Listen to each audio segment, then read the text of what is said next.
حضور علیہ السلام کی بارگاہ میں ایک بوڑھا شخص آیا. حضرت ابو ہریرہ اس روایت کے راوی ہیں. آپ فرماتے ہیں ایک بوڑھا شخص آیا, اس کی یہ جو پلکیں ہیں سفید ہو چکی ہیں اور اتنی گھنی ہو چکی ہیں کہ آنکھوں کے آگے آ رہی ہیں. جب وہ بوڑھا شخص واپس جانے لگا تو میں نے پوچھا بابا جی آپ کی عمر کتنی ہے؟ تو انہوں نے بتایا میری عمر 96 سال ہے. تو وہ جب بوڑھا شخص مسجد نبوی میں اندر انٹر ہوا تو حضور علیہ السلام نے جب دروازے میں اس بوڑھے شخص کو آتے دیکھا, حضور علیہ السلام استقبال کے لیے کھڑے ہو گئے اور آپ نے اس کا ہاتھ پکڑ کر اپنے پاس آئے اور آ کر بٹھایا اس کو اپنے پاس. حضور علیہ السلام کے جب پاس آ کر وہ بوڑھا شخص بیٹھا تو حضرت محترم اس بوڑھے شخص نے حضور علیہ السلام کی بارگاہ میں عرض کی یا رسول اللہ یا حبیب اللہ میں بڑا گناہگار ہوں, سیاہ کار ہوں, 96 سال میں عمر ہو چکی ہے, اب نہ تو میں نماز پڑھ سکتا ہوں اور نہ ہی ہاتھ میں تلوار پکڑ کر میں جہاد کر سکتا ہوں, نہ میرے پاس اتنا مال ہے کہ میں صدقہ دوں, میں زکات دوں, میں خیرات دوں. حضور اس عمر میں آ کر مجھے آپ کا ایک صحابی ملا ہے اور اس نے مجھے آپ کی بات سمجھائی ہے اور مجھے سمجھ لگ گئی ہے کہ حضور آپ کا دین ہی سچا ہے. حضور میں بیکار ہو چکا ہوں, کوئی کام نہیں کر سکتا, کہ اللہ مجھے قبول کر لے گا, کہ اللہ کی رحمت اتنی وسیع ہے کہ اللہ مجھے قبول کر لے گا. تو حضرت ابو ہریرہ رضی اللہ تعالیٰ عنہ آپ فرماتے ہیں کہ میں نے دیکھا جس طرح برسات کے موسم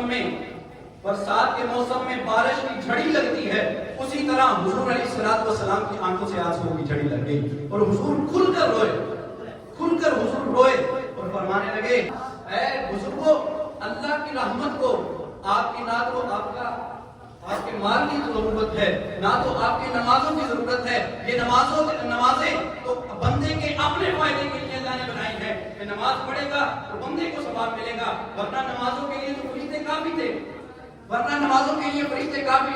اطاعت کے لیے کافی تھے, کرنوکیاں فرشتے کافی تھے عبادت کے لیے. انسان کو درد دل کے لیے پیدا کیا گیا ہے. حضور علیہ السلام آپ نے فرمایا بزرگوں آپ کلمہ پڑھ کر اسلام میں داخل ہو جائے, آپ اسلام میں داخل ہو جائیں, میں آپ سے وعدہ کرتا ہوں اللہ آپ کو بغیر حساب کے جنت عطا فرما دے گا.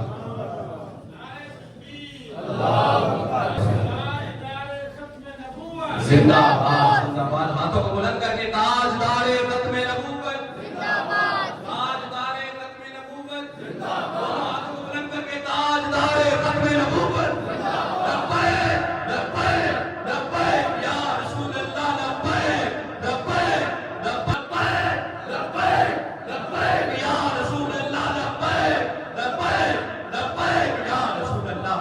حضرات محترم حضور علیہ السلام نے ان بزرگوں کو کہا کہ آپ کلمہ پڑھ کر اسلام میں داخل ہو جائیے.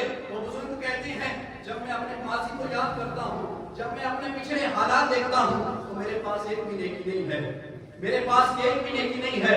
میں جب پچھلے حالات کو یاد کرتا ہوں تو میں روتا ہوں حضور کے. حضور نے فرمایا بزرگوں آپ ٹینشن نہ لیجیے, آپ کی عبادت کی اللہ کوئی لوڑ نہیں ہے, آپ کے صدقہ زکات کی کوئی اللہ کو ضرورت نہیں ہے, آپ کے جہاد کی کوئی ضرورت نہیں ہے. اور بہت سپاہی ہیں جہاد کے لیے, اور بہت مالدار لوگ ہیں جنہوں نے زکات دینی ہے, اور بہت مالدار لوگ ہیں جنہوں نے صدقہ دینا ہے, اور بہت مالدار لوگ ہیں جنہوں نے زکات دینی ہے. بزرگوں آپ ایک مرتبہ دائرہ اسلام میں داخل ہو جائیے, میں آپ سے وعدہ کرتا ہوں کہ اللہ آپ کو بغیر حساب کے جنت عطا کرے گا. حضور علیہ السلام نے یہ بات بتا کر ہمیں بتایا کہ اللہ کی رحمت بڑی وسیع ہے. اگر عمر کا آخری حصہ بھی ہو, ساری زندگی گناہوں میں گزر چکی ہو, اگر انسان کے گناہ پہاڑوں کے برابر ہو, اگر انسان کے گناہ سمندر کی جھاگ کے برابر بھی ہو, تو اگر ایک مرتبہ آ کر اپنا ایک آنسو اللہ کی بارگاہ میں بہا دے, اللہ اس کے سارے گناہوں کو معاف کر دے. ایک آنسو اگر اللہ کی بارگاہ میں بہا دے تو اللہ اس کے سارے گناہوں کو معاف کروا دے گا. اتنی رحمت اللہ تعالیٰ کی وسیع ہے. اب دیکھیے مولا رومی علیہ رحمہ آپ فرماتے ہیں بنی اسرائیل کا ایک شخص ہے جو کہ ایک پتھر کے آگے بیٹھا ہوا ہے, بت کے آگے, اور یا سنم کہتے ہیں پتھر کو. تو وہ بیٹھا ہوا ہے پتھر کے آگے اور ورد کر رہا ہے یا سنم یا سنم یا سنم یا سنم. یہ ورد کرتے کرتے رات ہو گئی, رات کا آخری پہر آ گیا, اور وہ نیند کے آخری جب نیند آ گئی نا اسے, تو نیند کے ہچکولے لے رہا ہے. جب فل نیند میں آ گیا اور یا صنم کا ورد کرتا کرتا جب اسے نیند آ گئی تو وہ نیند میں ورد کر رہا ہے اور یا صنم کی جگہ اس نے ورد کرنا شروع کر دیا یا سمد یا سمد یا سمد. جب اس نے یہ ایک مرتبہ کہا اللہ فرماتا ہے جبرائیل بھاگ کے جا دیکھ یہ بندہ کیا کہتا ہے کیا مانتا ہے مجھ سے اس کو عطا کر دے.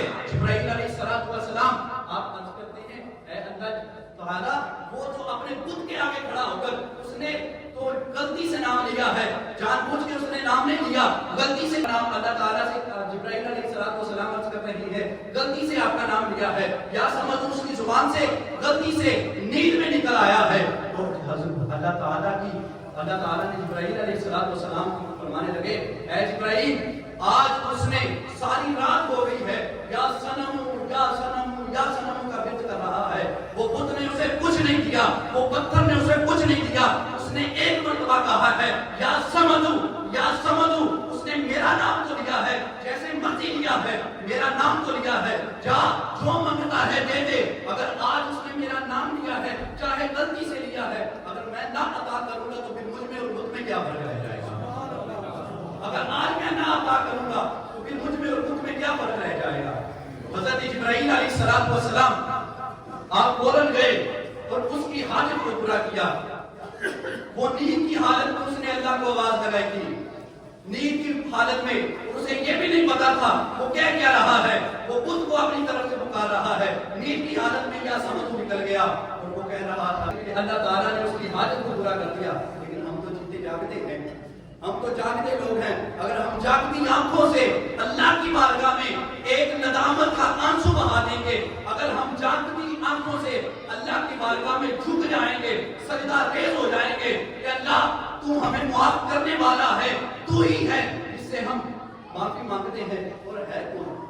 حضور علیہ السلام حرم مکہ میں تشریف فرما ہے اور ایک شخص کعبۃ اللہ کے پاس بیٹھا دعا مانگ رہا ہے اور دعا کیا مانگ رہا ہے اے اللہ تو ہی تو میرا مالک ہے تیرے علاوہ میں کس سے مانگوں گا تو سے نہ مانگوں تو کس کے پاس جاؤں. تو حضور علیہ السلام نے ارشاد فرمایا یہ بندہ ہے اس کی دعا اللہ تعالیٰ قبول فرمائے گا. صحابہ نے پوچھا حضور کو کیسے؟ فرمایا کہ یہ اللہ تعالیٰ سے اللہ کو مخاطب کر کے کہہ رہا ہے اگر آج کوئی بیٹا اپنے باپ سے کہے کہ اے ابا تو میرا والد ہے اگر میں تجھ سے نہیں مانگوں گا مجھے جیب خرچ دے میں تجھ سے نہیں مانگوں گا تو میں اور کس سے باہر جا کے مانگتا پھروں. تو اس والد کو اپنے بیٹے پر ترس آئے گا کہ نہیں آئے گا؟ اپنے بیٹے کو پیسے دے گا کہ نہیں دے گا؟ کیوں؟ بیٹے نے بات ہی ایسی کر دی ہے کہ ابا میں تجھ سے نہیں مانگوں گا تو کس سے مانگوں گا. تو باپ اسے پیسے دینے پر راضی ہو جاتا ہے. اسی طرح اگر اللہ سے اس طرح مانگا جائے کہ اللہ میں تجھ سے نہیں مانگوں گا تو کس سے مانگوں گا تو اللہ کی عزت کی قسم ہے اللہ تعالیٰ ہمیں بھی عطا کرتا چلا جائے.